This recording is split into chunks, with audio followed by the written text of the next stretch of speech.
It's good to be back. It's absolutely amazing to be back. It's really wonderful. You know, this morning I woke up Mhm. and I stepped outside and I had a cup of coffee and I was just sitting and I was watching the nature around us and kind of things that are inside my observable realm. And I was struck by how enjoyable it is. Mhm. And it got me kind of thinking just a little bit about what are good enjoyments or bad enjoyments. So often we can talk about dopamine addiction, and you can get really lost on Twitter reading about how the dopamine that you get now from playing like 30 hours of games is the same as if you were in the 1930s and you went and saw a pretty girl play piano at the town hall. Like those are Mhm. equivalent dopamine reactions, and how absolutely graped everyone is in terms of dopamine perception. But the reality is, enjoyment is a big part of life. Mhm. And I think it's really important that people understand it's okay to enjoy themselves, because it's so easy to fall on the other side where when someone says, just let people enjoy things, like, no, you can't enjoy things. Everything has to be like on the grind set. Why are you taking breaks? Why are you relaxing? You need to Mhm. be 100% going all the time. Uh, but this And is then just one of those things. and then there's also the flip side of somebody doing the most absolutely hedonistic enjoyment of, Yeah. you have Harry Potter plus prawn with wine and cocaine injected into them with just 24/7 VR headset, and they're just drooling, and it's like, just let people enjoy things. Clearly, that is not what any of us No. mean by enjoying things. No, definitely not. You're made, created, designed, and even if you want to, I'll allow, evolved Mhm. to have different receptors in your body to do all these different things. You clearly have kind of a need for enjoyment. It's an important thing to have. And if you're just on the grind set 24/7, you're going to be in a bad state. And then conversely, if you just give yourself over to that hedonistic state of just absolute anything goes, anything that makes me happy must be good for me, Mhm. you're also going to be just unhappy all of the time. And so for me, being able to sit and drink coffee, I know this is a total dad moment. Mhm. I'm drinking coffee, just looking at like grass or something, and I'm like, Mhm. this is the best This morning this ever. is life. Yeah. I know it's just a total dad thing, but there's lots of different things that are totally fine and viable to enjoy, and you don't have to be 100% switched on all the time, like just in full defense mode. What's the world throwing out here? I got to just be guarding myself and ducking and weaving, absolute, Ippo arc, if you will. Mhm. Uh, and what that looks like, I think it may be a little bit centralized around us Mhm. because our experiences are kind of where everything comes from. But people should know like what's okay to enjoy, what's not. And so I kind of put the question to you: what's stuff you do that you enjoy where you're not thinking about the world's out there to get me 24/7? And maybe there's times in your life where you don't have those breaks, and it can be good for a time period, and then it's all of a sudden just off a cliff. Mhm. It's like you're really focused and on the grind, so to speak, for a period. And if you go beyond a certain time, it's over. You have experiences like that? Yeah, so one of the biggest things for me to be able to enjoy things is in something that we talked about a little bit earlier is just the idea of closing loops to where if I am procrastinating on something, I'm not able to enjoy anything whatsoever. Right. Like it doesn't matter what it is. I'm just in like a horrible, miserable time because I'm both trying to half enjoy something and then also trying to be like, I should get this done. Or like, I'm gonna get this done after this one little thing. And then so in that sense, it's kind of a dual nature to where if I did take it more committed to the idea of um, even going into the state of like full more enjoyment of I'm specifically going to go out on a hike or something, and this is going to be explicitly what is done at this time. Yes, there might be work that needs to be done, but that will be done after this point, and it's just 100% committing to it, as opposed to the idea of it might be done, it might not be done. Mm-hmm. Being able to do that is one of the most important things for me to enjoy things. Is being able to fully appreciate the time that I am enjoying something, as opposed to having the constant thought lingering that something else should be done. And so it's about sectioning off time to where this is 100% just going to be enjoyment time. When you are waking up in the morning, and you are having coffee just looking at nature. There is nothing else that is a pressing matter. There's nothing else that is something that should be done. So you can just exist in the moment as opposed to existing in things that are fake. Because the only thing that is real, the only thing that has ever been real, is the thing that you are existing in right now. The life, the world around you, the trees, the rain, the moisture in the air. These are all things that if you just slow down and accept what is actually there, then you can enjoy it way more. I think that's totally valid. Something I used to do when I was younger, when I say younger, obviously, I mean like in my early 20s, was kind of just randomly, whenever I had the moment, go and do a fun thing. Mhm. And as I get older, I find that when you operate kind of that way, where it's like, oh, just leave this thing done because you can, or leave this thing undone, I should say, leave a little work undone and then go run off and play. You can't really fully commit to enjoying yourself because you're really running away from stuff. Mhm. And nowadays, I section off time ahead of time. Like, oh, I'm going to do this thing. I'll plan it out.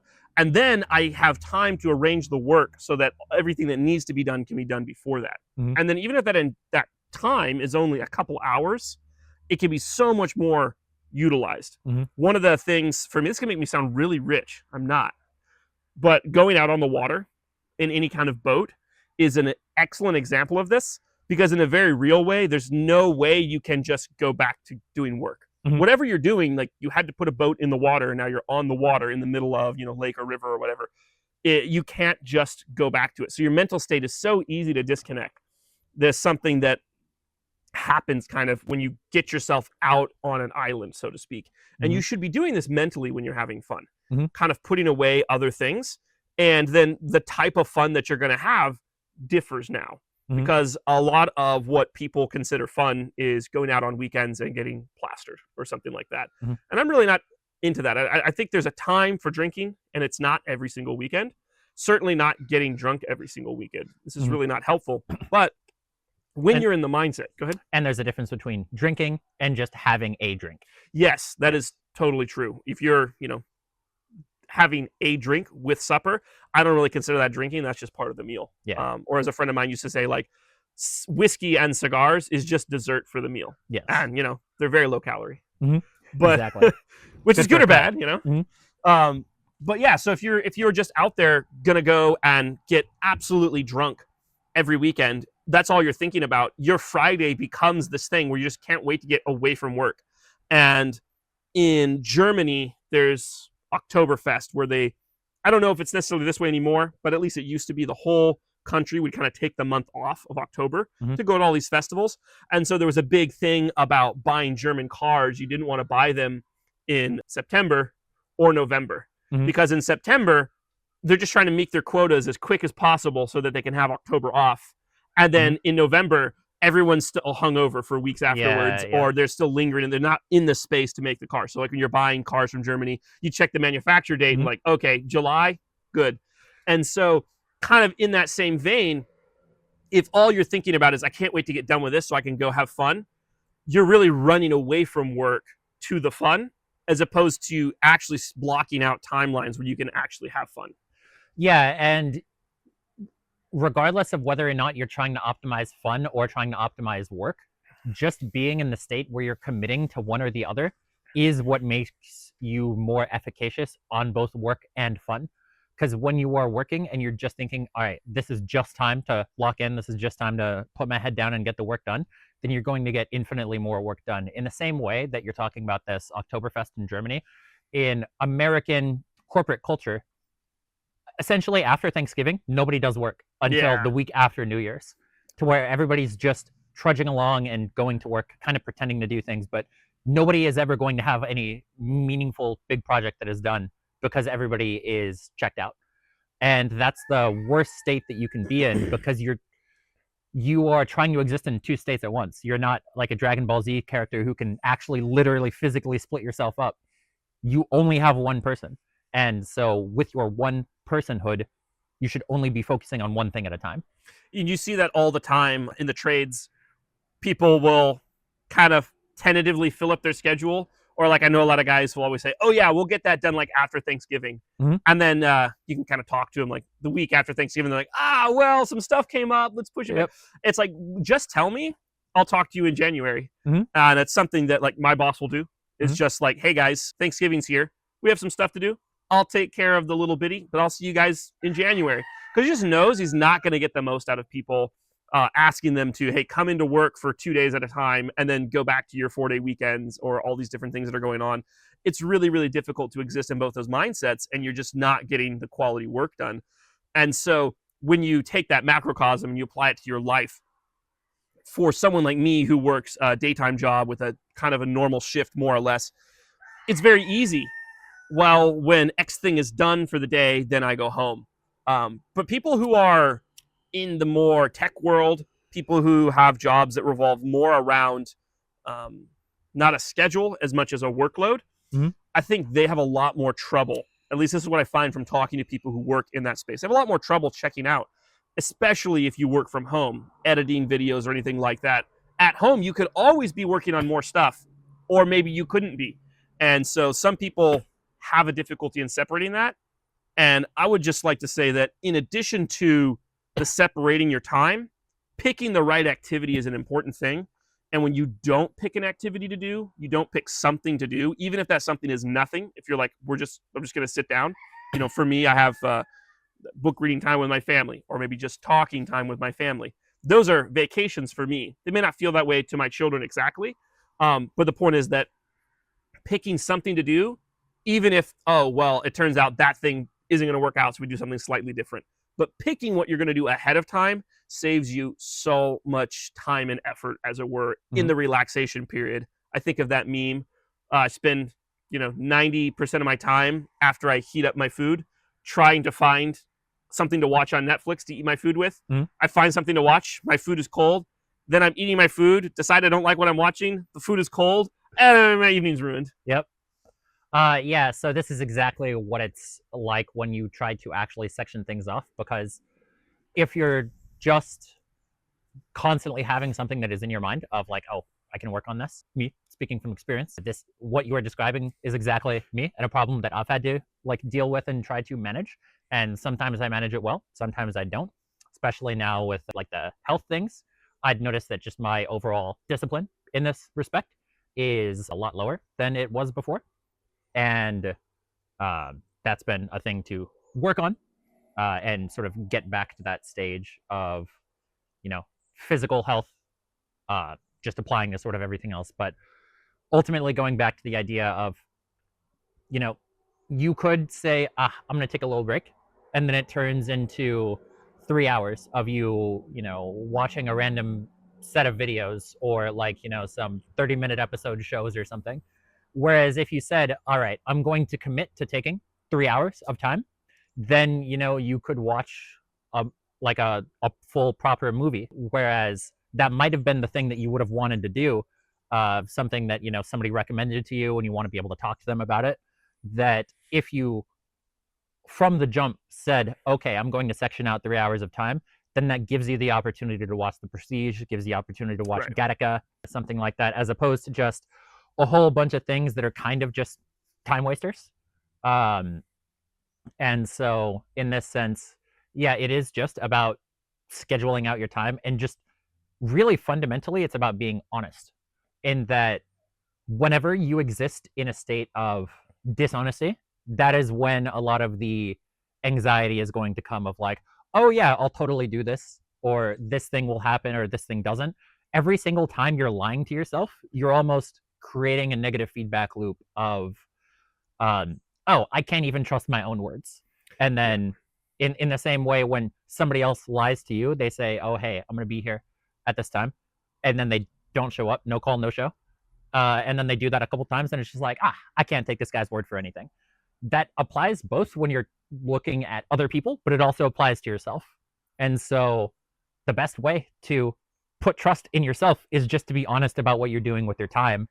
And having that level of radical honesty when it comes to yourself is just going to be the most beneficial thing that you could do for yourself and for others. Yeah, it kind of goes back to something we mentioned last episode and earlier in this episode, is just the open loops as well. one thing that's kind of in that concept as well is when you tell a lie, that's a constant open loop in your mind, your mental bandwidth that you have to keep up with. And it's even worse when you're lying to yourself because now you have to keep up that lie to yourself. And you have to tell 1,000 other tiny little lies constantly to yourself to keep yourself thinking you're going to do this thing. One of the things that I found myself doing last winter, work was slowed down, I didn't have a lot going on, and I was done with my woodworking projects, and then I was just kind of in a dead space for a week or two, is I would be doing like a bunch of things that I wanted to do around the house, and then just be like, oh, I'll just sit down for like a couple minutes and rest. And then my phone's in my hand and I'm like watching YouTube. And it's like, why am I doing that? Well, because I've told myself I'm going to sit down for a few moments. So then I only have time for a couple videos. Mhm. And that turns into a 20, 30-minute break. Mhm. And so what I did instead was if I was feeling that urge, just be like, oh, you actually know what I'm going to do? I'm going to set a timer for 30 minutes. Then I'm going to grab a book that I've been meaning to read. And I get through like a bunch of chapters really quickly. And because I'm not actually lying to myself about why I'm stopping, because when you stop just for a dopamine hit, that's not really taking a break. That's just an addictive thing. Then you take less breaks and you condense them. So you tend to take less microdosing, as it were. So then the breaks run together, where instead of taking 4 breaks, I'm just like, when I finish this task, I'm going to sit down for an hour and a half and read a bunch of this book because that's just what I want to do. So again, that kind of goes back to the good dopamine, bad dopamine, how Mhm. you're being rewarded and being honest about how you're being manipulated by different things is really, really important. I remember the first time I read a psychology paper about Call of Duty, and I think it was Modern Warfare 2. And this psychologist was like noticing something, and he mentioned it. And then there was a study done by some biologists, because what he noticed was the behaviors are just super, super addictive, especially in the online multiplayer arenas where they're doing these things. And what the biology aspect revealed is that you're being programmed when you play the solo campaign Mhm. to like get rewards. And the reward is like the hit marker, the reward is you completed an objective. And then when you transfer that to multiplayer, there's that kind of little bitty taste of like, I'm doing well.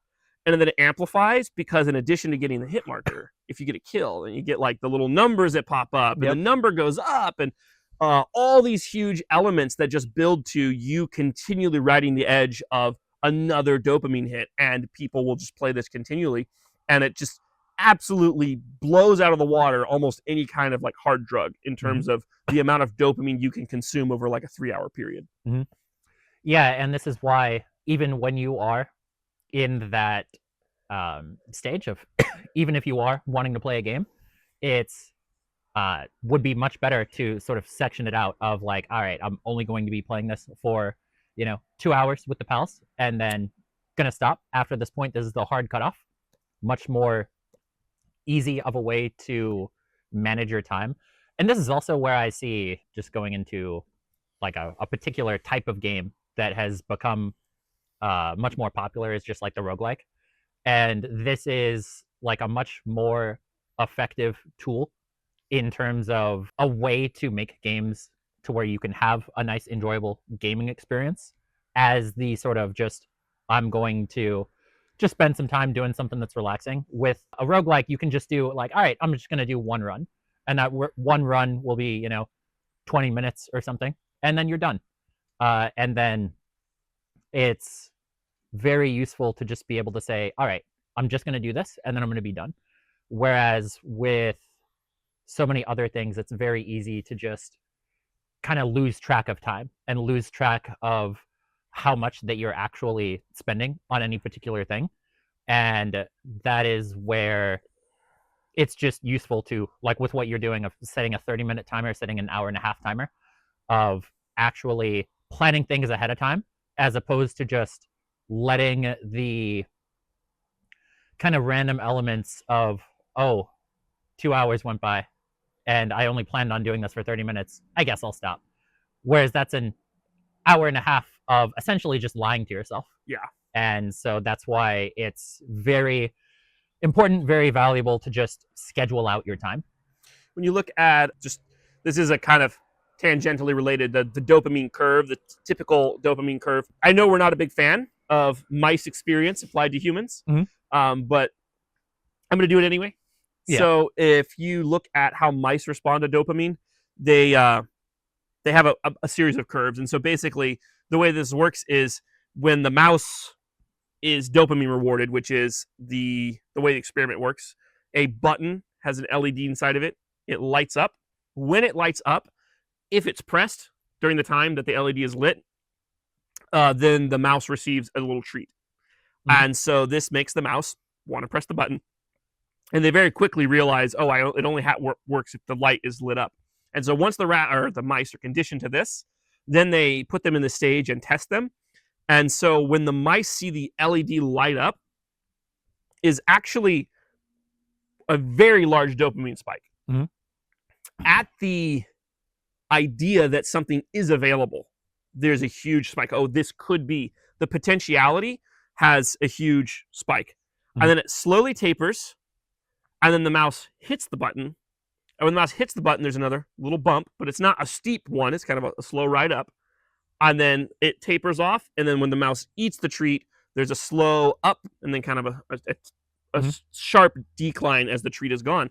And so kind of what they realize from this is that if you give people the potential of getting something, they are going to feel a very large dopamine hit. And what you'll see is many activities are based around this. The potential of some great thing happening to you or some awesome thing. Whereas if it's a guaranteed thing, it's not always as big of a hit. Like if it's just, oh, the light is on, that means the thing is incoming, that they don't see as big of a spike as if, oh, the light is on and then there's an action you have to do and then you get the thing. Then there's some potential for it.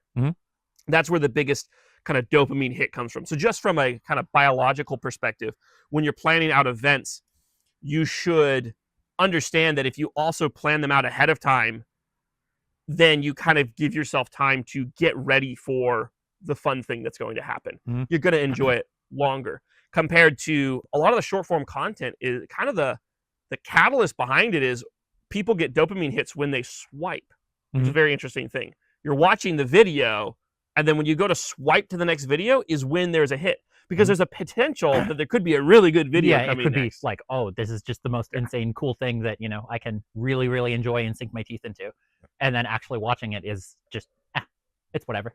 Yeah, if you looked at any of those videos and were like, oh, are these all videos I would like, knowing ahead of time what they are, you'd be like, oh, I'm not interested.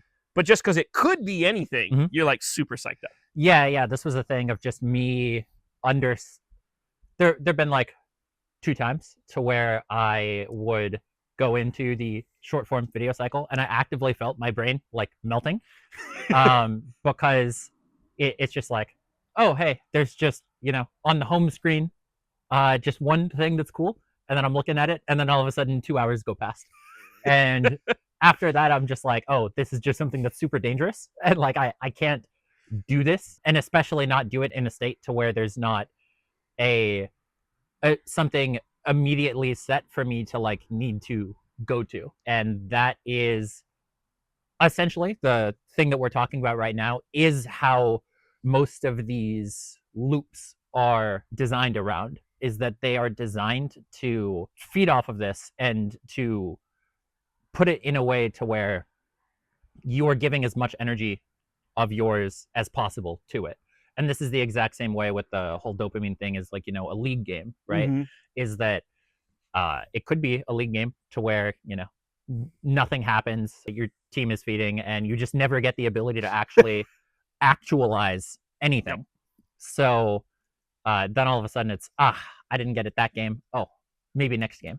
And then it's, I would assume probably the biggest dopamine is, in the, when the queue pops, or that, when you're in champion select and you're like, oh, everything, seeing the compositions, like this totally could be a great game. Yeah. And then that's probably the peak of excitement, even more than actually getting to the point where you're getting that, pop off game to where you are actualizing yourself and being the main character, the leader, the one who's getting the things done.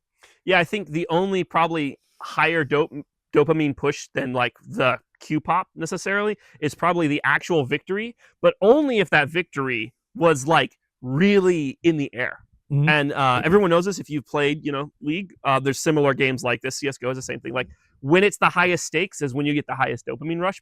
Again, because of that potentiality of like, it's not a certain thing. You don't have the time really to anticipate. And then when it happens, it's like, oh my goodness, it actually happened. And so just kind of looking at healthy dopamine curves, ideally, there's nothing wrong with highs and lows. Exciting things have always been appealing to humans. You think about, racing or even climbing trees, any of these things, there's kind of a rush to the potentiality of I could get to the top. Rock climbing has kind of this element to it. I know a lot of rock climbers who are very, very addictive kind of mindsets to their grind, in the sort of like, I got to get to the top and just try again and again and again the same run. And then when we finally get it, they're not necessarily happy at the end of the run. This isn't so uncommon that it's like, oh, you should be happy when you get blah, blah, blah. But rather, that is kind of the nature of a lot of things we enjoy. There's different types of enjoyment. And we've talked about this before. There's the things you enjoy when you're doing it versus things you enjoy looking back on and having done it. And so, I'm thinking about like go-kart racing and things like this. It's fun in the moment and it's fun to look back on, but it's probably not as nearly as much of a high as, rock climbing is in the moment. Even, just doing a huge jump and grabbing a ledge, like that must feel amazing in that moment. And then after the fact, try describing a climb to your friends. If they're not rock climbers, they're just kind of like, when's this over? Yeah, like there's a rock over here that it's like the first time that nobody else has climbed this rock. And then I'm, taking my hand at it. And then the first time that I figured out the rock, it was probably the most dopamine was the lead up to it of figuring out, oh, hey, this is maybe a path. And then there's me taking that leap of faith where, I might fall down. But if I succeed, then all of a sudden I get it. Then that is the most exciting, the most valuable. And then afterwards, all of the subsequent runs of doing it are not as exciting because it's just something that, that eureka moment has already been sort of discovered, which also goes into a point of enjoying things in a way of trying to constantly utilize it in a way to where you're learning more new things. You are expanding your horizons. Whereas people, it's very easy to sort of calcify yourself, of get into things that are just very comfortable, and that these are things that, this is just a normal thing. This is just my, my potato chips versus in the potato chips example, like trying out to make your own new dish, your own new snacks of, I'm going to try to dehydrate some jerky. And then I'm going to use that for a camping trip instead. Or for like, a little weekend thing, make my own snack. And then there's that extra value. And that is also just a very useful tool in that it is more difficult and there is more potential for, you queue up to make a new dish, and then you could make it, and then all of a sudden your ingredients are inting you. This might be the worst analogy ever, but continue. I think it's pretty good. I think okay. So when your ingredients in you, you're like, no, I don't want to do this. I'm just going to go back to what is normal. But then when you actually get that value of, oh, hey, everything in the dish comes and it's just like, this is great, then it's that value. Whereas, so in this sense, use, in the same way that we're talking about being honest, being honest about what is, good dopamine, bad dopamine, and utilize this to your benefit. Utilize this into a way to where it is actually making you be a more Renaissance man that is more widely variety in terms of your interests, which also just generally will make you a more interesting person. And just going back into just being that high value person that we were talking about last episode, the more things that you are knowledgeable in, the more things that you know will both be a massive benefit to you, but then also a massive benefit to other people. Yeah, I think something I get a lot, and it's not exactly a brag, but one of the things people tell me a lot of times is when I'm giving anecdotes, they go, wow, I didn't know you did that. And the reality is I'm kind of the epitome of that old phrase, a jack of all trades and a master of one. I have like one or two things I'm really, really good at. but I've dabbled in so many different things, Mm-hmm. both recreationally and then professionally as well, that the ability for me to have a conversation with people is utilized. Mm-hmm. I can talk to almost anyone about almost anything. There's certain people, of course, who I'm just out of my league talking to them. Mm-hmm. But generally speaking, I can talk to people and I can relate to people because all my experiences culminate in the understanding of these things are all related in their own individual ways. Mm-hmm. And I think becoming that man is helpful. Obviously, Mm-hmm. I think it's great because I'm the guy. But Yeah, like yeah. becoming the man that just has done something once or twice even is Mm-hmm. a big deal. When you're talking about learning physical activities, take for instance water skiing, Mm-hmm. and then take for instance playing ultimate frisbee at like Mm-hmm. a high level. You only have to do each of these things like 2 or 3 times, and as long as you have the other athletic requisite skills to be able to participate in them, you now can comment on them and be involved because you understand at least how the thing works. Mm-hmm. And all of a sudden, you're just that much well versed. You don't have to become like water skiing aficionado for 7 seasons and become a guide. The amount you gain in knowledge from that is very little compared to just going water skiing like 3 times with some buddies, and just understanding what it takes to get out on the water and do water skiing. Likewise with playing like ultimate frisbee, you just have to find a group and play for a couple weekends in a row before you understand, oh, this is how the game works, and now you can talk about it to people. And when you do that with a lot of different subjects, you're not becoming super effective in everything, but you also are becoming able to understand many things, Mm-hmm. which makes learning things easier, but it also makes enjoying things easier Mm-hmm. because you don't have to learn how to do something to enjoy it now. You can kind of liken it to something else you've already done before and then have fun doing it. Whereas a lot of people get locked into, this is the thing I enjoy. I just do this thing. I don't do anything else because this is the thing I enjoy. Mm-hmm. Yeah, and having that sort of variety and that skills is so nice as something to where when you do, 80% of the learning that you have in something is all front loaded Yeah. and that you do it right away. And then it's the next 1,000 hours that is going to get you the last 20%. And each like little small little bump and increase gets exponentially harder over time. And so in that sense, when you do just something a couple times, you go to a rock climbing gym a couple times, that will give you the understanding enough to be able to talk with the rock climbing person about rock climbing. And this applies to essentially everything. And this also, the more lenses that you get from doing particular things will increase the ability for you to learn everything else, because ultimately everything in life is interconnected. There's not really anything new, and all of the same rules that apply from one thing will apply to everything else. And the more that you learn, the more that you'll realize that, and the more that you'll be able to talk about that and understand it in that way. I think this is where pivoting to fitness is an excellent concept because if you can learn to enjoy moving your body and generally being fit, all kinds of options open up to you. I'm reminded of some of the intro people that you have worked with and trained with who are have never been athletic, Mhm. and now they're trying to maybe fix one problem in their life or one issue they're having. And you have to go back to, well, let's train like an athlete, Mhm. not in the sense of like, oh, let's go super hard, Mhm. but in the sense of you need to get all this mobility back. You need to get Mhm. back into being able to do things. And once someone has that as a base set, everything else becomes so much easier to do. You can enjoy so many more things. I'm a sports guy, Mhm. so playing sports, not watching sports. Mhm. But so for me, it makes sense because I don't have to relearn how to be athletic for every sport. They Mhm. all have the same athletic Yeah, yeah. qualifications. Yeah, so in that sense, it's essentially like learning different languages, Yes. which is something that, if you're literally learning a language, can be very daunting. But then as soon as you get the language of learning languages, and then also any particular language of athletics, then all of a sudden you can speak that in so many different ways, because the same rules that apply to ultimate frisbee apply to soccer, apply to rock climbing, apply to going to the gym, apply to a hike, apply to gymnastics. To all of these things do fundamentally have the same language.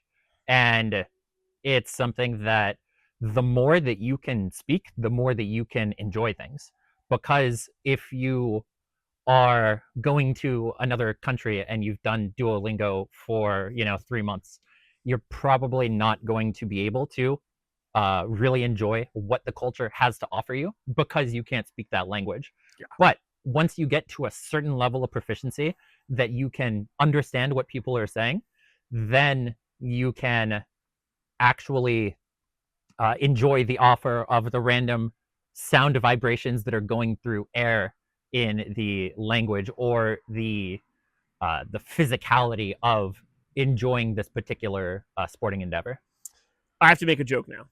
Okay. So you're telling me that because I've only worked with some Mexicans who speak broken Spanish and English for a couple of months, I can't enjoy tapas? Tapas? What's a tapa? Okay.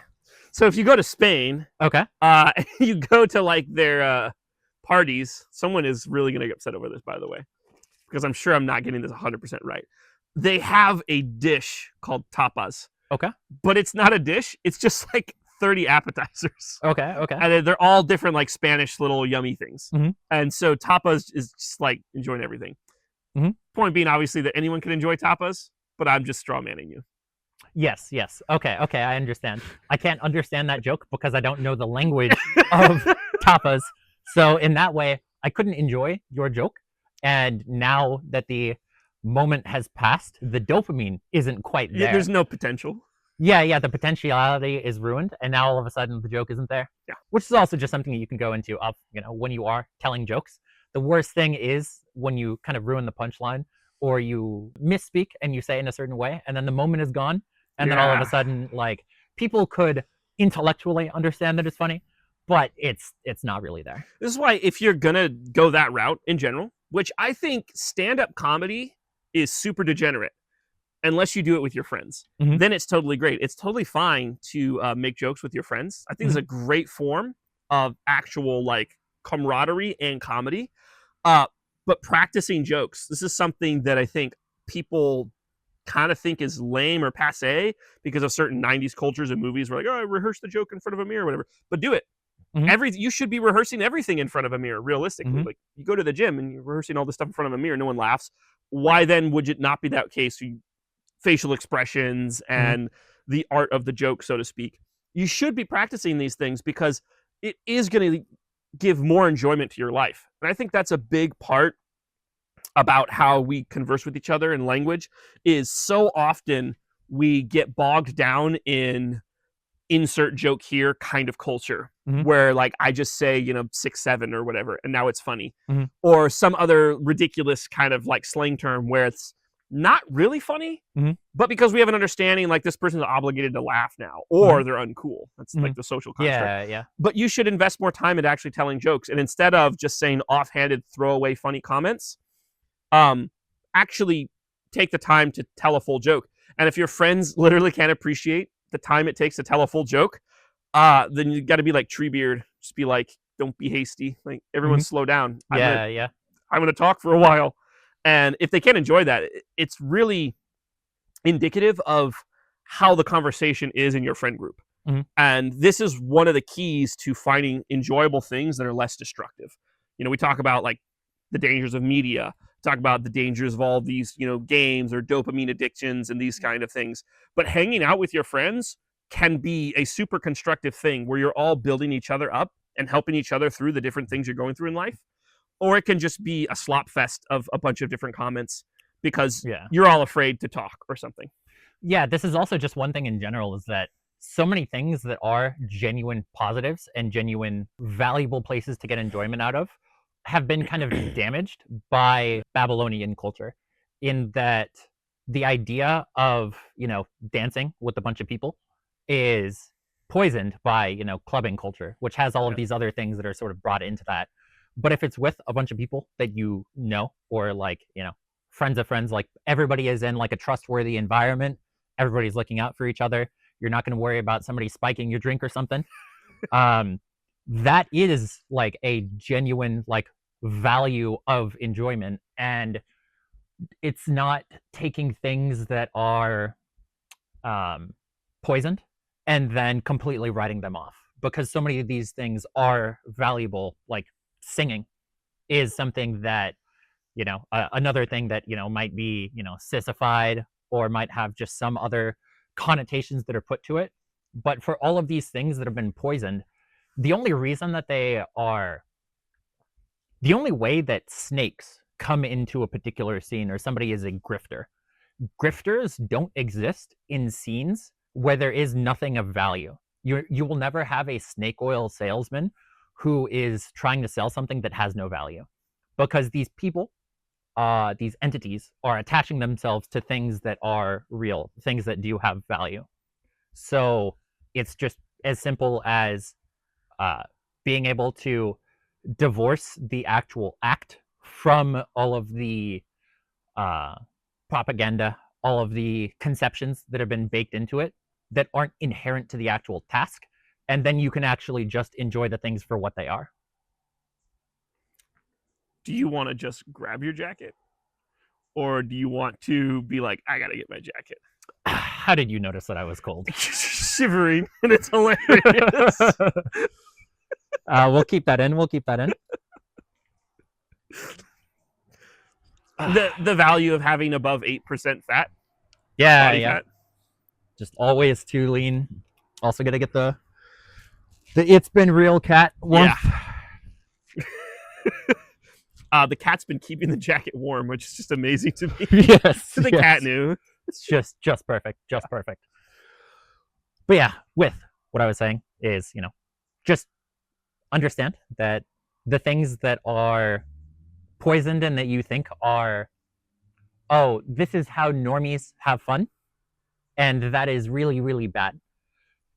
They're still ultimately taking things that do have value, and they are just falling into the traps that are laid for them, because that is the simplest way to sort of bring something out. Instead of, watching a sporting game, it could be watching, you and your friends having a wrestling tournament. Yeah. Like even if your friends aren't wrestlers, you could do like a sumo tournament that requires much less, much less of a skill gap, and that can be enjoyable to do.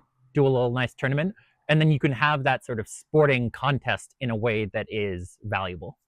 Yeah, I think in that frame of mind, there's kind of a fracture in modern day between the actual thing that takes place and your involvement in it.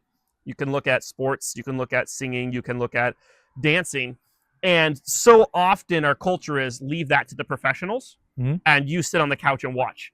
And so what this leads to, chair. Yeah, exactly. Yeah. You and I have experienced this where we're at a house party, and we think maybe these are our kind of people, but then we're all just sitting around, maybe doing nothing, talking, having fun. It's not a problem, right? But then it's like, hey guys, how about some sparring? Yeah. And everyone's just, yay. Yeah. Like, let's participate. Like, well, we're not in the UFC, buddy. Yeah, and that's the other sort of like poisoning aspect of making it to where the nice things, the valuable things, are the things that put you in the cuck chair, whereas everything that is valuable is participatory. Like there's the song that I had for the trailer, St. Patrick's Breastplate, I Bind Unto Myself Today. Singing that with, somebody playing it on the piano with other people is just the most like fulfilling thing musically for me possible. I just feel so incredibly uplifted, and it is because it's participatory. Whereas I don't get even 1/1000th of the same value from just listening to the song. It doesn't hit the same. It's not valuable. So singing, dancing are things that are valuable when they are participatory, when you are actually engaging with the task yourself, as opposed to just being a passive consumer. You are creating something in the world as opposed to just consuming something and not actually providing any value to yourself or others. Another aspect of this is when you're a participant, you gain so much more control over it. People will say, oh, like MTV music videos have gotten so bad over the years. Well, that's because, you're not involved in it. If you were involved in local music scenes and the local dance scene, someone couldn't come in from the outside and say, hey, let's all start practicing some really provocative dance moves or start singing in really sensual voices. Because the people who are doing the singing and the dancing would be like, I'm not comfortable with that. We're not going to do that. And, we have our own, I say our own as if like you're instrumental in them, but you attend Mhm. the dances we have around here. Yep. And it's like you could never get those people to start just doing random provocative dancing Mhm. because they're like, no, that's weird. Why would we do that when we Yeah. have perfectly fine expression of dance already and we're all enjoying ourselves? So when you resign yourself to the cuck chair, you also are resigning yourself to having no control over what actually is being done in that space. And this is why, I mean, theater has always kind of been a degenerate space, Mhm. but it's even more degenerate than I think it's ever been because no one is standing up and giving, homilies or standing up and giving recitations. I went to a birthday party once, and this is how you know it was my people. They were like, okay, guys, here's the play we're all going to be doing tonight. Mhm. No practicing. There's like 20 people, and they're Mhm. like, who wants to participate? Half of us are like, yeah, I'd like to participate. Okay, pick a character off the list, Yeah. and then we'll let you know when it's your lines, and let's all just try to do this first time through. No practicing, and that's so much fun. Mhm. As a party thing, that's actually just one of the most fun things you can do, and I don't understand why more people don't do this as a party trick. Except I do, because so many people that I know, if I mention that to them, they might be like, "Oh, I'm not really sure I can do that." Like, why not? Yeah, yeah, and it's the same thing with improv. Yeah. Like I had a gathering, and it's just improv, and then I'm showing people a lot of just very basic things of just here are things that you can do, and in situations like that, you would have it to where people are kind of uncomfortable at the start because people aren't used to ever doing things themselves. But then eventually, some people can get more loosened up to the idea of okay, it's actually acceptable to do this. It is not going to be embarrassing. People are not going to make fun of me and think that I'm the worst person ever if I don't do something exactly like the other people that do when I'm in the cuck chair and I'm watching Yeah. professionals who've been doing it for 20 years. It's okay to not be the greatest at a particular thing, which is something that, social media culture kind of gets things against. Whereas when you are existing in the normal world, you have much more normalized standards for it's okay to do something when you are, a tenth as good as the professionals. Uh, Yeah. because the value is in the participation. The value isn't in, oh, this is the best that society has to offer. And you still have a lot of value, not just in the, like when doing improv, when you are participating in it, the jokes don't need to be something that it's like whose line is it anyway or something, which is Right. improv. It's not actually improv. Probably a lot of that stuff is scripted. I can't imagine how it would be improv. Mhm. I mean, I have done like improv classes. I think you might have as well. That's just not how even the best of improv people do improv, and that's kind of a tangent. But obviously, it's on TV. We already went over this in episode 2. Yeah. It's fake. It is fake. Fake. So it's also, why would you hold yourself to the standard of something that's fake? Yeah, Like exactly. it's the exact same idea with, oh, I don't want to sing because I don't sound as good as Taylor Swift, right? And it's like, Coke. or Demi Lovato, and it's like, Yeah. oh, you're not using autotune, as the popular meme goes. Yep. So since you're not using autotune, you weren't created in a test tube. You were actually born of a woman, Not a CRISPR baby? not a CRISPR baby. Okay. So in that sense, holding yourself to a realistic standard, and everybody understands. Everybody has the ability to understand that, and they can be okay with that. And it's just something that you can also be the person in the same thing of you always want to be the one starting things, because if you don't start things within your friend group, who will? Yeah, and that's the other thing is 2 points. Firstly, get comfortable with people laughing at you when you do something silly. Mhm. That's fine. You shouldn't have a problem with people who are just kind of like, ha ha, he messed up, he made a mistake or whatever, right?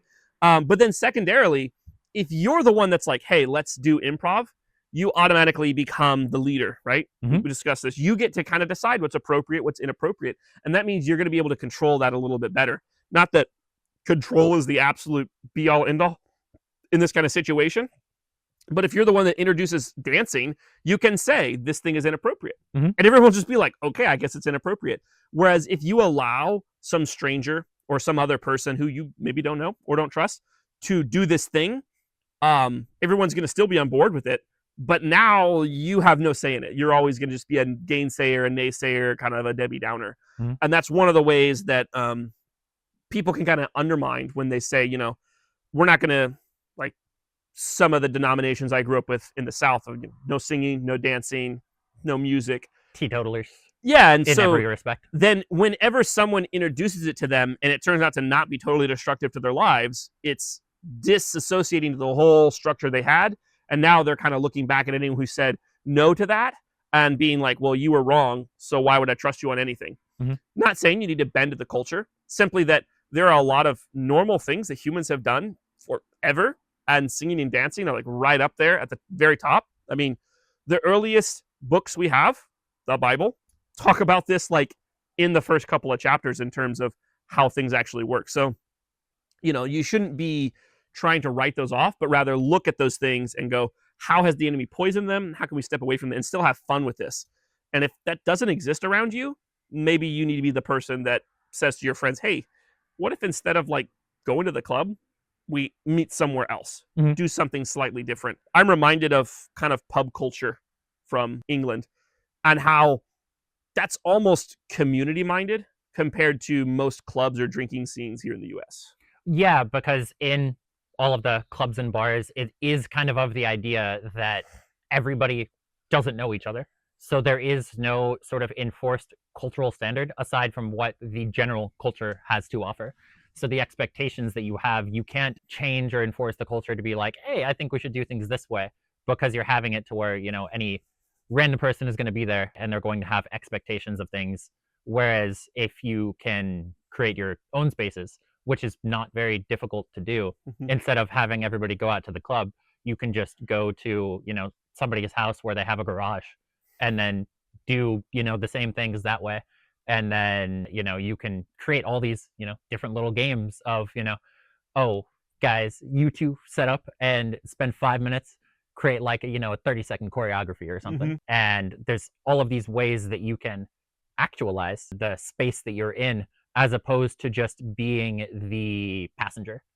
Yeah. And that really goes into, it's so much more enjoyable to do things when you have a say in it, because it may be more comfortable to just do what is being given to you. But really being able to take that leap, if you look at just the idea in the meme of culture, like even the lower class people, or like the lower status people, even them, they're still able to say, hey, like, I want to do things this way. And they can still exert their will. And it's just living on a completely different scale, to where even the medium to higher status people are still to some degree fighting the cuck chair. Yeah, I think a big portion of this too, in terms of people being frightened and being forced into the cuck chair, Mhm. is kind of that natural inclination to one degree of, well, I don't want to participate in something that I don't have any say in. So when you're talking about like, oh, I don't want to go clubbing, those positions are really easily defendable, from the perspective of I don't want to engage in these, you know, degenerate behaviors or whatever. But those same arguments then can get leveled at any kind of like wholesome variation of any of those activities. And you see this all the time where people are like, oh, I don't want to dance, or I don't want to sing, that's stupid, or it's a self-aggrandizing or attention grabbing.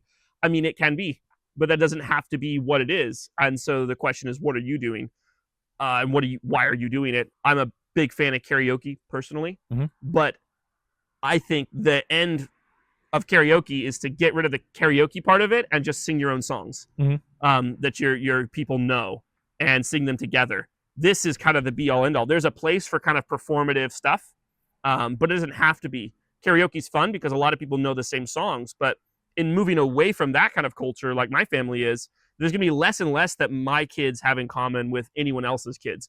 So it has to be communally minded of what are the songs we all know, and they're going to be songs that are probably not on the radio. Mhm. So in that regard, then like I said, the karaoke just goes out the window, and now it's just, hey guys, let's sing X song, and let's you know, play the music together. There won't be kind of this hold back of like, oh, I don't want to just engage in that because some people who do that thing are bad people.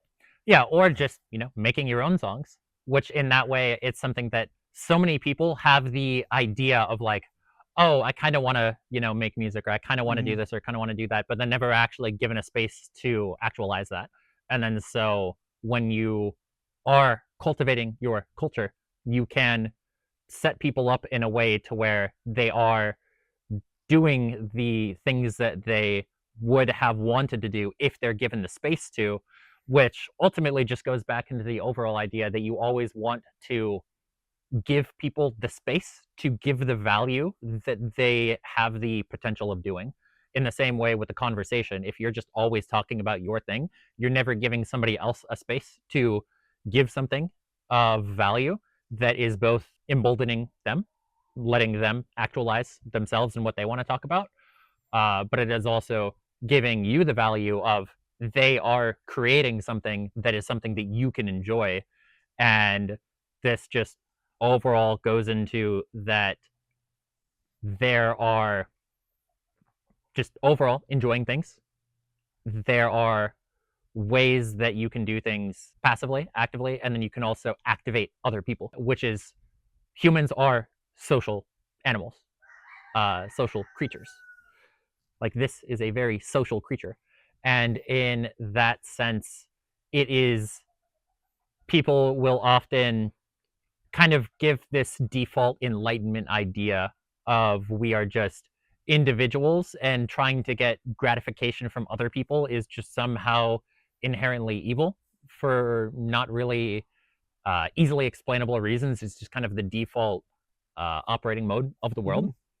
Whereas when you do things and you actually set yourself up in these positions, you have an event to where you set up and you have everybody actually doing the kind of things that we've talked about, then you realize that this is just how people are meant to enjoy things. And there's a reason why these have been mainstays in culture since culture has existed. Yeah, in that regard too, you think about like singing and dancing. These are also very closely connected to two aspects. One is fertility, and the other is strength. Mhm. These are two things that the more able you are to dance and sing, automatically the healthier you are. And then by extension, then you're more fertile, right? Mhm. And then also you're strong. If you can dance well, it's synonymous with dancing, right? If you're dancing, you're a strong guy, right? Like that's just something that goes with it. And so I think it's a really good way to kind of understand who around you is more qualified for different tasks. We talked way back in episode 1 about the risk matrix and how sports are developed as kind of a look into the matrix and see who's where and what they're doing. But in even a more broad sense, these activities have been mainstays because it gives people an insight into who the other people are. You can see who's coordinated. Mhm. Not that you have to judge every single person around you that's dancing, but if one guy is just so much more elegant and so much more graceful than everyone else at dancing, the chances are he's also probably a better combatant. Mhm. And that's just kind of one of those indicators. And so in the mating ritual of life, if you will, it's a very useful thing where you can actually see important aspects about the opposite sex that maybe you wouldn't have gotten to see otherwise. Mhm. In a society such as Mennonites and some Amish, where dancing's not really a thing, and if it is, it's kind of separated. It's got these weird kind of jumping and jiving things, and singing. As much as the Mennonites sing in their churches, singing isn't a part of their culture. It's really strange how there's a kind of a juxtapose there. But what you see is that there is no value also to distinguish who is, more attractive in a variety of different ways. Mhm. And if you know much about Mennonites, they tend to not be very attractive people in general. And it's Mhm. not because they're unpleasant, it's just because they have no focus on any of the things that might be an encouragement to a youth to actually get good at something. Mhm. So, in addition to the community aspect, you have this kind of youth trying to get married aspect. And it's so natural to do that in a safe space where everyone is and everyone can see, yeah, that guy is like really talented, or yeah, that girl is really talented. Everyone then can understand that, well, yeah, that she's a desirable woman because she can sing really well, which is Mhm. indicative of, really good health in this area, the respiratory system. I don't mean gesture was unnecessary, Mhm. but respiratory health is super important for childbearing too. If you don't Mhm. know that, that's something that goes into that. Breathing and such is really important during childbirth. Yeah, So, and yeah. this is just something that when you have these consistent spaces where things aren't necessarily being tested, as in you're not going to be looked at as when you have a dance, if somebody isn't dancing properly, they're not going to be exiled from the community, Right. which is where people might feel like they are when they go out in just random public to do this. But you'll often have it to where, let's say, you have semi-regular dances, and then somebody notices that, like, I can only participate in every third dance because I'm just like lacking the cardio and I need two dances to like re-catch up on Mhm. things. Then that gives people opportunities to be able to actually improve themselves. And even though there will still be a hierarchy in that sense, you're overall elevating everybody because play, because the enjoyment is something that will apply to the work uh, as well. Whereas, reading books for enjoyment or gaining new information, there is the recreational aspect, but then it will also apply to your work as a soft skill. And so, in that sense, you just, the more opportunities that you give people to actualize themselves, the more that they will want to spend in the effort to get into shape. Whereas if you never do these things, and when you have gatherings, you have meetings, it's just playing a card game, or it's just watching a movie or something, or watching the game, then you never give people any reason or justification for getting better. And when they do get better, there is no social validation to it. People get more in shape, and there's never an opportunity to actually show that off. So then the social aspect is one of the most important things. Like going back into that, we are social animals. When you give people the opportunity of showing off, getting healthier, then you will give people a additional motivator to actually getting healthier. Yeah, I think kind of related to that is people always say, "Oh, well, you shouldn't, go to the gym or motivate yourself by other people's expectations." When the reality is that is one of the better motivators, Hmm. desiring to provide for your family, being better, and knowing that people may think less of you if you're failing in a particular regard is not necessarily 100% negative. I think of all the guys that I have known that before they got married, I was like, wow, these guys, I don't know about them. And then they get married and suddenly they have all these eyes on them and they shape up. And it's not that they're like putting on an act. They literally go through a change because responsibility was given to them. When you give them responsibility, they just automatically shape up. So if you think about this, you're responsible for how you look to your community, not necessarily the community responsible for how they look at you. Hmm. So when you have that responsibility, then it matters that, you don't have to sit out a dance for, any particular reason, or that you can be more exuberant than any of the other dancers, or you work on your footwork or things like this. It's up to you to draw that imagery into the minds of your community. It's not up to them to just be like, we have to just treat everybody as equal and just assume everyone's equally skilled and talented, because they're not. Yeah, because when you have the lack of discrimination, then you have no reason to get better. Whereas discrimination is what breeds creativity, breeds innovation, it breeds people to get better when there is some sort of level of objective judgment. Every single time there's been a system that becomes a judgment free zone, then that leads to absolutely no growth. Like judgment is in the modern enlightenment mindset just looked at as the worst thing possible. Just don't judge people whatsoever. But judgment doesn't have to be this super negative thing. It is a driver to help people become better. And it doesn't need to be a super big moment, which is just the kind of moment that overweight person going into the gym, they just feel like everybody is going to have their ultimate opinion of me because I'm not in the exact same shape that they are. So then all of a sudden I'm just the worst person ever. But you are also the person in the gym. You are the person that is improving. And while there is a judgment, the judgment is in a positive sense to where you are rewarded for getting better because if you're going to the gym at the same time as somebody, you're seeing them, several times a week, even if you've never really talked to them or you talk to them a couple times, you do have that validation of seeing somebody get better versus if somebody is just going to the gym, not taking things seriously, even though they're going to the gym because they're not getting results, there is also that judgment that is there too. Um, and so, in that sense, just having the value of judging and discriminating on things is the only way that people really can get better. And on the idea of people being self motivated, there's a single person that I've ever seen in the world who can actually fully realize themselves, fully actualize themselves through purely self motivation, where most people will run harder when they're running with somebody else. Maybe they're running with somebody else who's slightly faster than them. And that will cause them to find the energy that they didn't know that they otherwise had.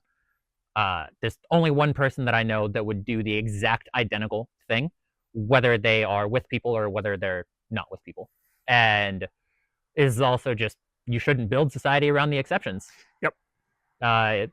Everybody, there is a average that happens, which is the same thing that we're talking about with education, is that, you know, just because there's one person who might need this special thing, you don't put everybody in that special thing. You build society around what people are like, and most people are heavily motivated by social factors. So you want to breed and cultivate a environment to where those things are maximalized. Yeah, I think the biggest kind of illustrator for that is you can look at alt fashion. Mm-hmm. And here's a fashion trend that was, I don't fit into society. Mm-hmm. So I'm going to create my own little fashion trend that's like outside society. And then that grows. And then society is like, we have to accept this alt culture. Mm-hmm. And now all of a sudden, nobody fits in society because what's accepted is that nobody's going to fit into society. And so now nobody fits in, question mark, like, or everybody fits in. Goes back to what we're talking about with the confusion and the absolute incoherency of our culture today. Mm-hmm. You can walk through the mall and it's like, yeah, there's like alt person over here and then this person over here, and none of these people fit in. But at the same time, they're all locked into like these archetypes that exist because you can't exist outside the accepted ideals, even though accepted ideals are completely different for every single person. Mm-hmm. It's just, you think I'm sounding confusing? Mm-hmm. I'm describing a system. That's how you know it's that confusing. Yeah. Which is also, try going into a mall with a suit. You're not going to fit in at all. No, you won't. Whereas this was the normal, this was the accepted thing, 100 years ago, where no matter what kind of low class you were, you still were presenting yourself in a certain way. Whereas now it's just pajama pants, which is just the most aesthetic terrorism thing possible. And there's almost that glorification of not caring about what other people think. So I'm just going to dress as much of a slob as possible, which is why we need to go back to discriminating. We need to go back to judging people. And the way that you would do that for other people would be different than how you do that with your friends, to where you can be more, understanding, more incremental with the way that you handle one people versus the way that with friends, you're not going to immediately say, I'm not going to interact with you because you're a pajama pants wearer. Whereas with other people, you're just like, I'm not going to take what you say seriously. And as soon as I can, at the nearest available moment, I will disengage with interacting with you because you're wearing pajama pants. Yeah. And people notice this when they are treated that way. And it's something you think, oh, you have to make a big deal out of it. You really don't. People will notice pretty much immediately if that's happening to them when they're wearing pajama pants. And it's the same thing with basically everything. People can pick up on these social cues. They pretend like, oh, there has to be some big thing said. Not really. Mm-hmm. One person just kind of mildly showing a lack of interest in a conversation can be enough to swap everything out, especially in our modern culture where everything is so feminized. And it is kind of a feminine trait to kind of just be like, oh, that person like didn't want to hang out with me. What's going on with that? Mm-hmm. So it's interesting. Again, not speaking out of both sides of the mouth here. People do and don't care at the exact same time. Mm-hmm. It's a feminine trait to care more what other people think. But at the same time, you should care what people think to a degree. You should never be thinking, oh, I'm just out on an island doing my own thing and I don't care what anyone thinks about me. Which goes back into, if every single person in your greater circle thinks about you in a particular way, it's probably a reason for that. Even if it's not the truth, there's still a reason for it. There still is a truth behind it about the perception that other people have of you. And that is something that you can take on. And, it could be that, everybody around you is thinking that you're a tryhard for wearing a suit. You're review braing it, and people don't like you being a review bra.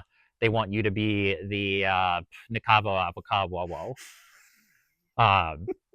And so then all of a sudden it's just like, okay, yeah, maybe I'll interact with more review bra style people. Yeah. Like these are just all options that you can have. But when people also, it just goes back into if people don't discriminate, which is essentially just making aware in one way or another their will and their preferences, you might not know that everybody around you has the exact same preferences, but you have this idea that um, you're in, a work group with your colleagues that you didn't know each other outside of work, and you're on all of these.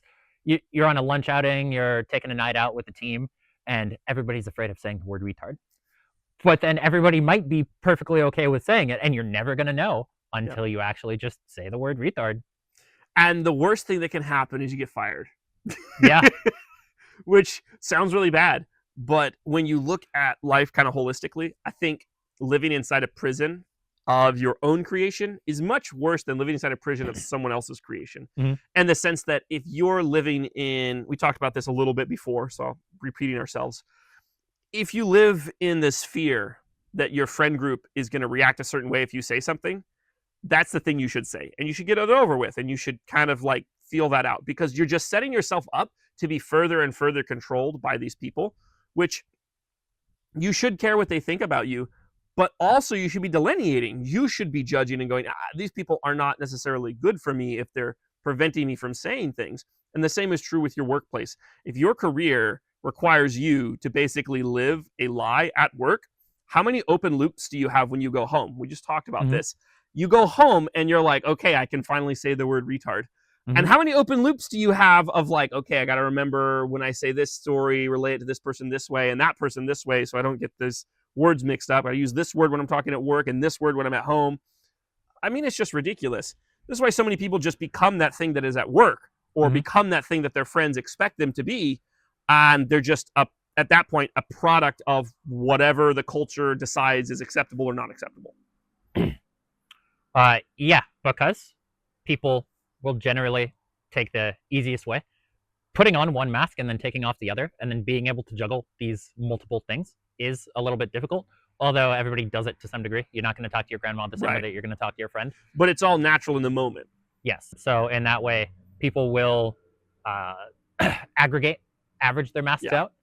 out to where this is a question that I believe that I had to you, which was just the idea of, in the trades, people are a lot more vulgar. They'll say a lot more naughty no words, talk about no ideas, be a little bit more provocative.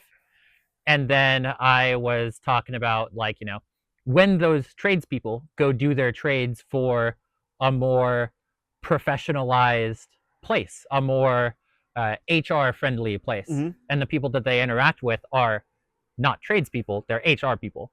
Then all of a sudden, like, what kind of happens to those people? And your response was essentially that, like, these people just fundamentally take a 180. Like the old Yeah. them to where they do say all of the not okay things is just completely gone, and they essentially become that PR person, which is when you interact in certain spaces. Just the whole idea of you're the average of the 5 people that you're in. Mm-hmm. You're the average of the 5 environments that you're in, and when you regularly interact with an environment to where you have to take some discrimination workshops and you have to be lectured by people that just hate you, then all of a sudden that's going to be something that is to one degree or another internalized. So it's about, you know, finding ways of either accepting that, working around it, uh, dealing with the fact that it's going to make you not the person that you want to be, or just find a place that you can actually be something that you would be okay with being. And also, I will, just not to talk out of both sides of my mouth from the other episode, I am aware, and I assume you're aware, that it's like really, really difficult to find jobs right now. Yeah, it is. Yeah. It's kind of insane. To that respect, and kind of in context here, like my first choice in working would not have been the trades. Mm-hmm. My first choice would have been astrophysics. Mm-hmm. That's the thing that I really enjoy. And then after that, like anything in broadcast, we talked about being a caster. Like Mm-hmm. those avenues were open to me, and exploring them, I found you have to be a person that I'm not to do it. Not because I don't have the intellect or I don't have the ideas or the concepts, but because you have to exist in an environment that is absolutely crushing. And that's why I work what I work. And I think for me, the arc of like recognizing I can't do what I, my primary love, so to speak, and then, oh, I have to do this other thing. Oh, I'm bitter about it. And then, like, actually, this is the best for me, because why would I want to be in a field where I have to be just some other retard? That arc was really short for me. And so I think for a lot of people, jobs are hard to come by, but also people spend tons and tons of time in the mindset of, I have to do whatever it takes to get this job. And the reality is you probably don't have to do whatever it takes to get that job if it's asking you to basically sacrifice yourself. And I'm not going to speak for people's personal situations. I'm not going to say this is a blanket statement, but generally speaking, and for a lot of the people I know, if you're working a garbage job, you should look for an exit strategy. If you're working that job that requires you to change who you are, be very, very careful, because it can put your whole life in jeopardy. And you don't want to be doing that for the sake of not being homeless. I've been homeless. Wasn't that bad. Wasn't that difficult. I was in a homeless shelter at one point as a kid. I remember getting my watch stolen, and then also getting fed a meal that wasn't great. And then I remember just puking on the floor in the homeless shelter. It's not that bad. It was not that bad. I was much more willing to accept things at that point, but that's also just a situation where, I didn't have control over. Right. In the same way that when you are working that job that requires you to act a certain way that you don't want to act, you're sitting in the cuck chair. So what's worse, being a cuck or being homeless? Is that the dichotomy we're drawing here? Yes, you can either choose to be a cuck or you can choose to be homeless. Homeless every time for me. Yeah, easily. Yeah. And so in that sense, it is just always finding a place to where you can really just be who you understand the best version of yourself to be, and existing in a place to where you can actually be real. Whereas for casting or broadcasting for you, or astrophysics, having to interact with people with PhDs like that, it's bad. It would make you become a fake person, because you don't have the social cachet to be the one who dictates the terms. The terms are dictated by the other people. So you cannot be real. However, this podcast is a place where you can be real. And for the last hour or so, it's been real. It's been real. Little kitty. Excellent segue. Maybe your best yet. Goodbye.